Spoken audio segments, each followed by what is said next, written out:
جہاں بھی علم آتا ہے وہاں معرفت آتی ہے، جہاں علم آتا ہے وہاں عقائد بھی ٹھیک ہو جاتے ہیں اور اعمال بھی درست ہو جاتے ہیں۔ شرط یہ ہے کہ علم سے شغف ہو، علم سے پڑھنا پڑھانا مقصود ہو۔ کئی دفعہ نا کسی کمرے کے اندر بہت سارے موذی جانور جمع ہو جاتے ہیں، بچھو بھی ہے، سانپ بھی ہے، کھٹمل بھی ہے، چھپکلیاں بھی۔ اب وہ سارے اس کمرے میں اس لیے جمع ہو گئے کہ وہاں اندھیرا بہت ہے۔ اب وہ آپ اس اندھیرے کے اندر اگر انہیں مارنا چاہیں گے نا تو ہو سکتا ہے آپ چھپکلی کو مارنے لگے تو بچھو آپ کو ڈس لے، آپ کھٹمل کو مارنے لگے تو سانپ آپ کے پاؤں پہ ڈھنگ مار دے۔ اس اندھیرے میں آپ ان جانوروں کو اگر مارنا چاہیں گے، تلف کرنا چاہیں گے تو ہو سکتا ہے آپ کو الٹا نقصان پہنچے۔ اس کا ایک ہی حل ہے، آپ کمرے میں اجالا کر دیں۔ نہیں سمجھ آئی آپ کے بات کا؟ آپ ایک دفعہ اجالا کریں تو صحیح، اجالا کرے تو آپ کو مارنے پڑیں گے نہیں، اجالا ہوتے ہی بھاگ جائیں گے۔ اس لیے کہ موذی جانور جمع ہی وہاں ہوتے ہیں جہاں اندھیرا ہوتا ہے، جہاں اجالا ہوتا ہے وہاں موذی جانور جمع۔ جعلی پیر وہاں بنتے ہیں جہاں جہالت ہوتی ہے، وڈیرا شاہی نظام وہاں قائم ہوتا ہے جہاں جہالت ہوتی ہے۔ لوگ سوچ سمجھ کر اپنے نمائندے وہاں منتخب نہیں کرتے جہاں جہالت ہوتی، جہاں علم آتا جاتا ہے وہاں پھر ساری چیزیں، ساری جہالتیں دور ہوتی جاتی۔ میں دوستوں سے اکثر ایک بات کہا کرتا ہوں، میں دوستوں سے کہتا ہوں پیر پڑھا لکھا ہو نا، عالم فاضل ہو تو اس کی کرامتیں زیادہ نہیں ہوتی، یہ آپ تجربہ کر لیں۔ جتنا پیر جاہل ہو اس کی کرامتیں اتنی زیادہ ہوتی ہیں، جتنا ان پڑھ ہو اتنی کرامتیں زیادہ ہوتی ہیں۔ وہ ہر 1.5 منٹ پہ نئی کرامت تیار ہے پیر صاحب ہی پر پڑھے لکھے ہیں، کسی ادارے کو چلاتے ہیں، کتابوں سے شغف رکھتے ہیں، کرامت ہی کوئی نہیں۔ کیوں نہیں ہوتی؟ اس لیے نہیں ہوتی کہ جہاں علم ہوتا ہے وہاں کچھ خوف خدا ہوتا ہے، اور جس بندے نے کوئی بات کرنی ہوتی ہے پھر اسے اس کے لیے کہیں سے کوئی دلیل چاہیے ہوتی ہے۔ تو ان پڑھ آدمی کو تو کوئی دلیل نہیں چاہیے، کوئی دلیل نہیں۔ وہ ایک میرے پاس بھی دوست آتے تھے تو ہر تیسرے دن اپنے پیر صاحب کی کرامت سنا جاتے تھے۔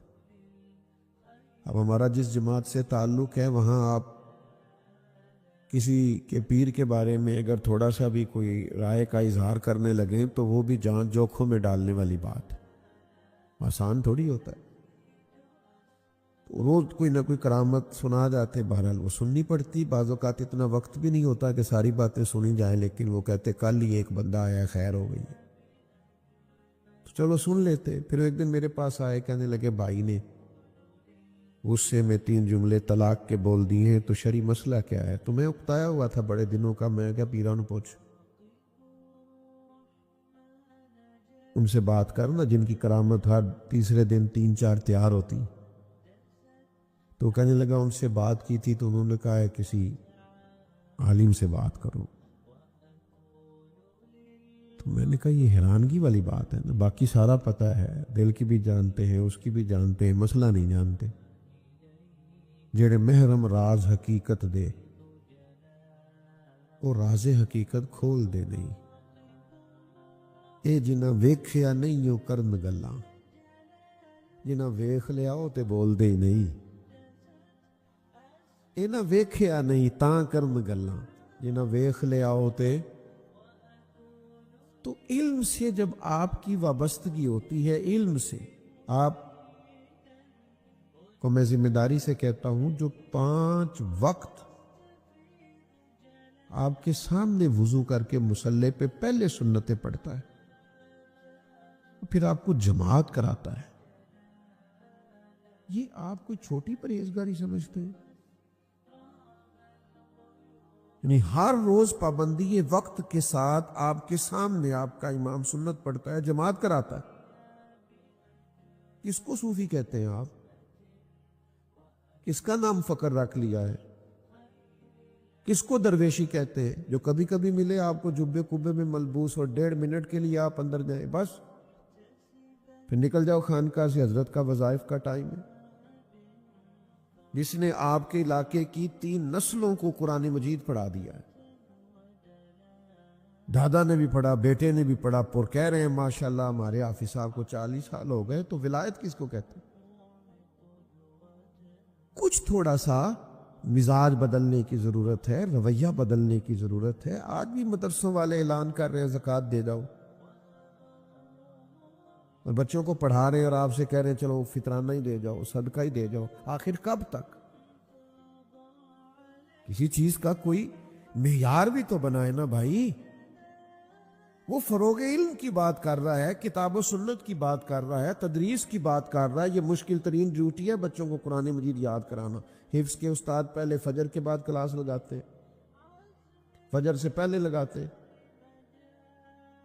پھر میں نے دیکھا ہے فجر تک کلاس چلتی ہے، پھر فجر کے بعد کلاس ہوتی ہے، پھر کچھ ناشتے کی چھٹی ہو گئی، پھر 11 بجے کلاس ہوتی ہے، پھر 2-3 گھنٹے آپ بچوں کھیل لو، پھر زور سے عصر کلاس ہے، پھر عصر سے مغرب کھیل لو، پھر مغرب کے بعد پوچھ لیں آپ کریں ڈیوٹی، آپ بیٹھے اتنی دیر، نکالیں ٹائم.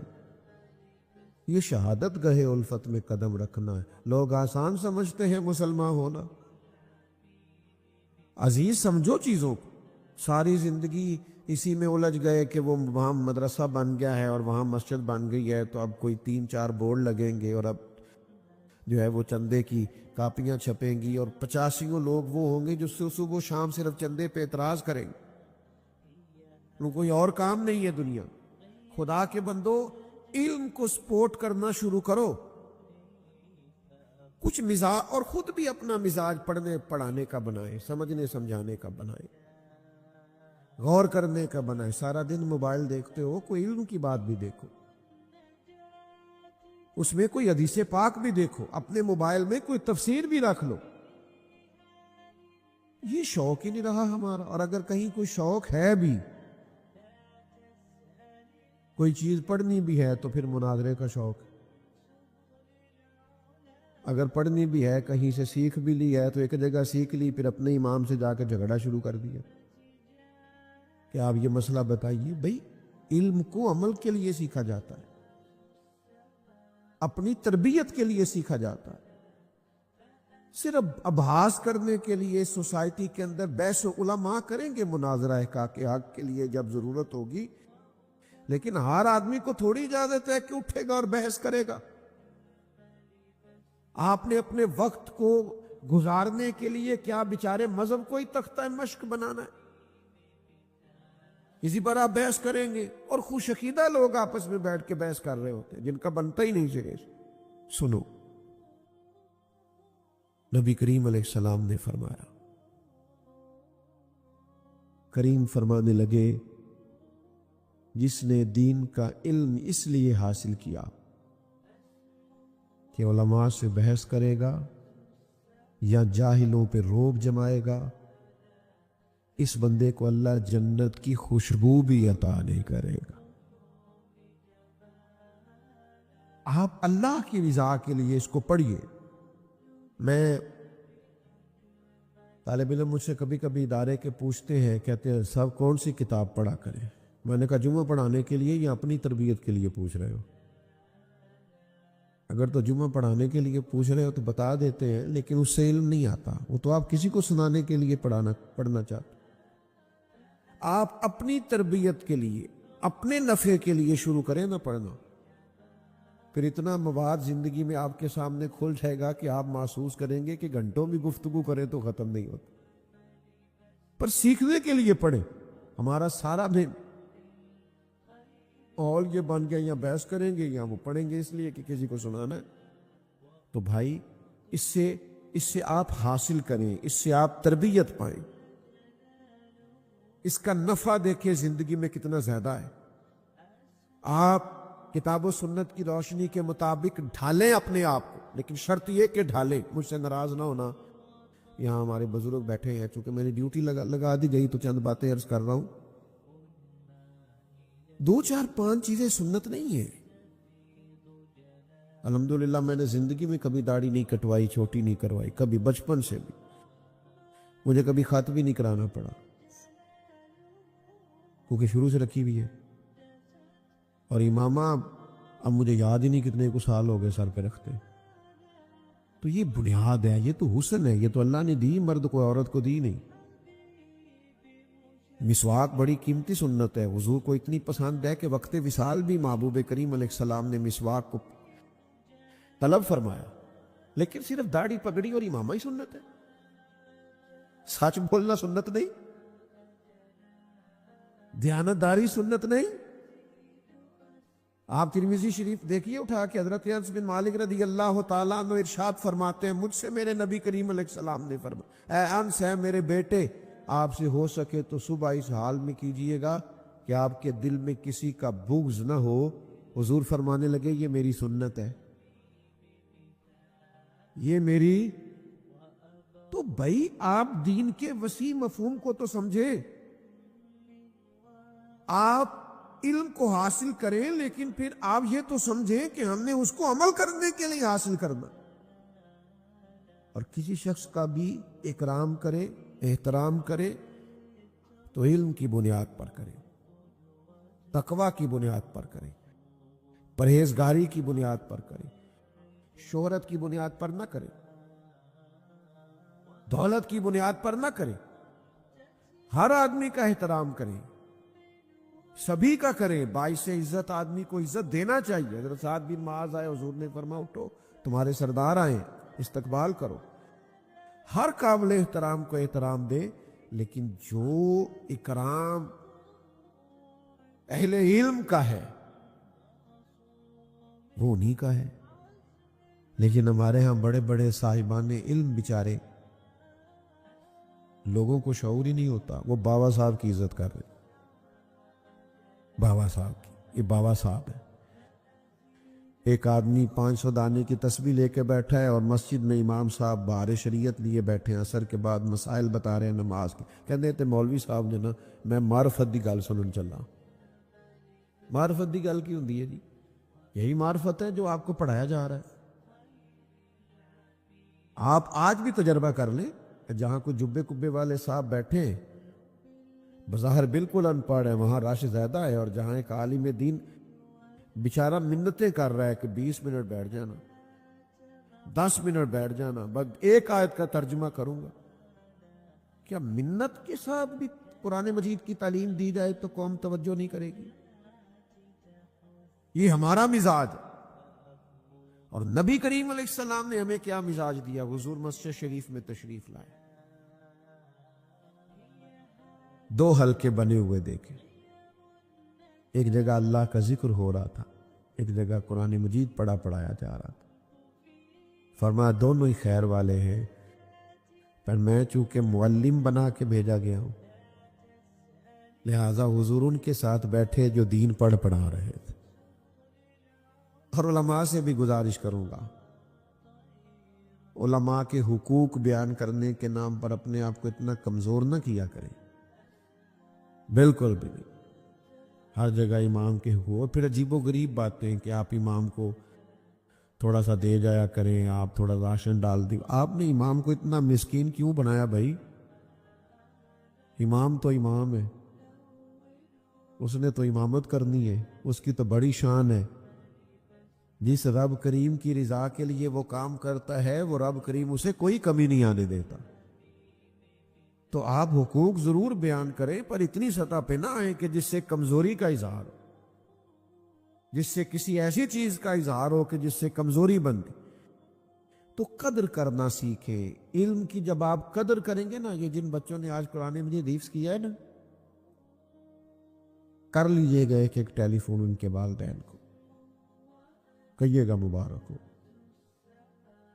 یہ بچہ کہیں مل جائے نا تو کہہ دیجئے گا 2-4 دفعہ کہ بیٹے کمال کر دیا آپ۔ اور اگر زیادہ آپ حوصلہ کریں تو چلو ان کے استاد کو بھی شاباش دے دیجئے گا۔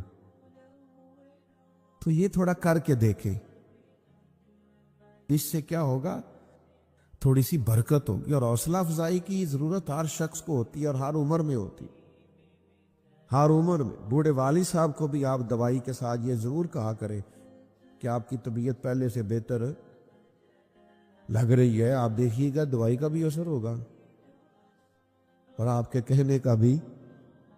تو حوصلہ افزائی کی تو ان کو بھی ضرورت ہے۔ تو ہم کیا کرتے ہیں کہ ہم بس وہ ٹھیک ہے، ہو گیا، ختم ہوگی بات۔ تو بھائی علم کو سپورٹ کرے، علم کو۔ حضرت عبداللہ ابن عباس رضی اللہ تعالیٰ عنہ کو نبی کریم علیہ السلام نے علم و فضل کی دعا دی تھی۔ حضرت عمر رضی اللہ تعالیٰ عنہ جب کبار صحابہ کی مجلس شورا کا انعقاد کرتے، بڑے لوگوں کو مشاورت کے لیے بلاتے، تو حضرت عبداللہ ابن عباس کو ان بڑے بزرگوں کے بیچ بٹھاتے۔ اکثر لوگ کہتے ہیں کہ سارے بزرگ لوگ ہیں اور آپ نے یہ کالی زلفوں والا جوان آگے بٹھایا ہوتا ہے۔ تو ایک دن حضرت عمر نے چاہا میں لوگوں کے سامنے کھول نہ دوں اس بات کو کہ وجہ کیا ہے۔ حضرت عبداللہ ابن عباس رضی اللہ تعالیٰ عنہ بھی بیٹھے تھے اور بعض ایسے لوگ بھی بیٹھے تھے جن کا خیال تھا، کوئی معاذ اللہ ان کو کسی سے حسد رقابت نہیں تھا، ایک ذہنوں میں سوال تھا کہ جب سب بزرگ آتے ہیں تو ایک نوجوان۔ تو حضرت عمر رضی اللہ تعالیٰ عنہ نے سب لوگوں سے ایک سوال پوچھا، فرمایا یہ سورہ نصر ہے، اذا جاء نصر اللہ والفتح، اس کا مفہوم میں جاننا چاہتا ہوں، بڑے دنوں سے میرے دل میں بات ہے۔ یہ سورہ مبارکہ نازل ہوئی تو شان نزول کیا ہے اور اس کا مفہوم کیا ہے اور یہ کیا درس اور سبق دیتی ہے۔ تو اکثر صحابہ نے معنی بیان کیا اور سب نے کمال کیا۔ اب صحابہ سے بڑھ کے قرآن کا مفہوم کون جانتا؟ سبھی نے اس کا مفہوم بیان کیا اور جس نے بھی کیا کمال کر دی۔ حضرت فاروق اعظم رضی اللہ تعالیٰ عنہ کا جب سب سے آپ سوال پوچھ لیا تو پھر رخ آپ نے حضرت عبداللہ ابن عباس کی طرف کیا جو خاموش بیٹھے تھے۔ فرمانے لگے ذرا آپ بھی بتائیے۔ تو تفسیر انہوں نے بھی بیان کی، خود بھی روئے، صحابہ بھی روئے، حضرت عمر بھی روئے۔ حضرت عبداللہ ابن عباس فرمانے لگے امیر المومنین تمام صحابہ نے جو تفسیر، مفہوم اور معنی بیان کیا درست کیا ہے، لیکن دراصل یہ صورت بتاتی ہے کہ اب نبی کریم کا وصال ہو جائے۔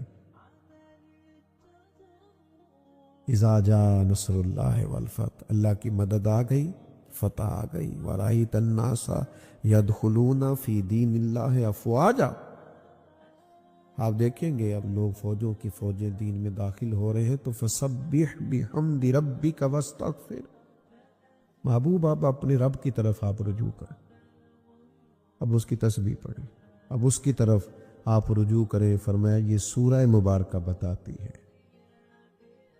کہ اب حضور کے جانے کا وقت آیا، تے جنہاں دے دل بر جانی وچھڑن وہ کون روے پھر تھوڑا، یہ سب روگاں دا روگ ہی محمد جس کا نام وچھوڑا۔ یہ جو مقاصد ہم دنیا کے اندر پیدا کر لیتے ہیں، پیسہ کمانا یا شہرت حاصل کرنا یا کسی عہدے تک پہنچنا، ایک تو یہ مقاصد اعلیٰ نہیں ہے، اور دوسرا یہ ہے کہ یہ بذات خود ایک بے چینی کا سبب ہے، یہ بذات خود بے چینی پیدا کرتے ہیں۔ مثلا اگر کسی شخص کا مقصد یہ ہے کہ مجھے شہرت حاصل کرنی ہے، ہو گئی شہرت، ڈھیروں لوگ اسے جاننے لگ گئے، تو پھر کیا نتیجہ نکلا اس سے؟ اس نے کیا حاصل کیا؟ کوئی مثبت کام اس سے کر پایا؟ کوئی تعمیری کام کر پایا؟ ملک و ملت کے لیے، عقیدے اور نظریے کے لیے کوئی خدمات پیش کر سکا؟ اور بہت زیادہ جو لوگ شہرت یافتہ ہو جاتے ہیں، معروف ہو جاتے ہیں، ان کی تو نجی زندگی کوئی نہیں رہتی، حضرت مولا علی شیر خدا رضی اللہ تعالیٰ عنہ بیان فرماتے ہیں، آپ فرماتے ہیں اسے مبارک ہو جسے تھوڑے لوگ جانتے ہیں، قابل مبارکباد ہے، کم لوگوں میں جانا پہچانا جاتا۔ اور ایک حدیث پاک میں بھی فرمایا کہ وہ بندہ بڑا خوش نصیب ہے جس کی طرف انگلیوں سے اشارے نہ کیے گئے، فلاں جا رہا ہے، فلاں جا رہا ہے۔ بہت سارے کام آپ کر نہیں سکتے، بہت سارے چیزوں میں آپ محسوس کرتے ہیں کہ یہ میرے ساتھ کیا ہوا۔ چلیں کچھ لوگوں کا مقصد اگر عہدوں تک پہنچنا ہے، اقتدار حاصل کرنا مقصد بنا لیتے ہیں، تو جتنے مجبور ہم نے عہدوں پر بیٹھے لوگ دیکھے ہیں، اتنا شاہد ہی کوئی مجبور ہو۔ یا آپ کبھی دیکھ لیں، حکومت مجبور ہوتی ہے، اپوزیشن آزاد ہوتی ہے، اس کا کام تو صرف تنقید کرنا ہے، وہ کرتی رہتی ہے۔ لیکن جو لوگ کسی عہدے پر بیٹھے ہوتے ہیں، لوگ بول دیتے ہیں اس کو یہ کر دینا چاہیے، اس کو وہ کرنا چاہیے، کچھ باتیں درست بھی ہوں گی لیکن اتنا آسان تھوڑی ہوتا ہے۔ بہت سارے پہلو ہوتے ہیں جن پر غور کرنی ہوتی ہے۔ اگر کوئی اخلاص کے ساتھ عہدے پر بیٹھا ہے تو اس کو بڑا پھونک پھونک کے قدم اٹھانا پڑتا ہے۔ تو کسی شخص کا مقصد اگر دولت کا حصول ہو کہ مجھے ہر صورت میں پیسہ ہی جمع کرنا ہے، اس نے بھی زندگی کا کوئی پیارا مقصد نہیں پایا۔ بہت ساری جگہوں پہ دولت نفع بخش ہوتی ہے، اللہ کا فضل ہوتی ہے، لیکن اگر جائز ناجائز کا لحاظ کیے بغیر مقصود ہی صرف حصول دولت ہو تو دولت کی پیاس اور بھوک وہ والی بھوک اور پیاس ہے جو پیسے ملنے سے ختم نہیں ہوتی، بڑھتی جاتی ہے۔ یہ بڑھتی ہے، یہ ختم نہیں ہوتی۔ یہ جتنے ملیں گے، حال میں مزید، حال میں مزید کی آوازیں اور آئیں گی، یہ طلب بڑھے گی، اور یہ بڑا سخت نقصان کرتی ہے انسان کی باطن کا، اس کی نورانیت کا، اس کی کیفیات کا۔ جو لوگ قناعت پسند نہیں ہوتے، حریص ہوتے ہیں، لالچی ہوتے ہیں، وہ تو بیچارے الجھ جاتے ہیں، ان کا اندر تو اجڑ جاتا ہے پوری طرح، انہیں پتہ بھی نہیں چلتا اور وہ بے آباد ہو چکے ہوتے ہیں۔ اچھا، کئی دفعہ ایسا بھی ہوتا ہے وہ اخلاص سے چلے تھے، ان کے مقاصد بڑے حسین تھے، لیکن جب اس رستے پہ پڑے تو پھر مقصد بدل گیا، اللہ معاف کرے، پھر وہ حصول دولت، حصول دنیا، تو وہ اپنی بھی وہ کیفیت نہیں رہی ان کی، وہ خود بھی بے چین ہوتے۔ اور حدیث پاک میں موجود ہے، نبی کریم علیہ السلام نے فرمایا، دو بھوکے بھیڑیے، بھیڑیا ویسے ہی بڑا خطرناک ہوتا ہے، اور اگر اوپر سے بھوکا ہو تو بھیڑیا ویسے ہی خطرناک ہے، اور اگر بھوکا بھی ہو تو کریم فرماتے ہیں دو بھوکے بھیڑیے بکریوں کے ریوڑ میں کھلے چھوڑ دیے جائیں، کوئی روک ٹوک کرنے والا نہ ہو۔ فرمایا وہ دو بھوکے بھیڑیے بکریوں کے ریوڑ کا اتنا نقصان نہیں کرتے جتنی دولت اور شہرت کی محبت انسان کے دل کا نقصان کرتی۔ وہ اندر سے پورے طور پہ اجڑ جاتا ہے، اس کا باطن پورے طور پر تباہ ہو جاتا ہے، اسے پتہ ہی نہیں ہوتا۔ بہترین اور صاف ستھرے لباس کے پیچھے اس کی روح بے آباد ہو جاتی، کچھ بھی پاس نہیں ہوتا، ایک مشینی سی زندگی، آ رہا ہے، جا رہا ہے، بیٹھا ہے، بول رہا ہے، گفتگو کر رہا ہے، کاروبار کر رہا ہے، اس ملک میں ہے، دوسرے ملک میں ہے، 3-4 فون رکھے ہوئے، کسی کو کوئی بات بتا رہا ہے، کسی کو کوئی، صبح شام تک اسے یاد ہی نہیں رہتا صبح میں نے کیا کہا تھا، کیونکہ زندگی مشینی بن گئی ہے نا، الجھ سا گیا۔ تو یہ جتنے بھی مقاصد ہمارے ہاں لوگ پیدا کر لیتے ہیں، یہ سارے مقاصد بڑے تکلیف دہ ہوتے، لیکن اگر زندگی کا مقصد وہ حسین مقصد ہو جس کی طرف قرآن مجید نے رہنمائی فرمائی ہے، تو پھر انسان بڑا باطنی سکون محسوس کرتا ہے۔ اللہ تعالیٰ نے فرمایا الذی خلق الموت والحیات لیبلوکم ایکم احسن عملا، فرمایا وہ ذات جس نے موت اور حیات کو پیدا کیا ہے تاکہ پتہ چلے تم میں اچھے عمل کون کرتا۔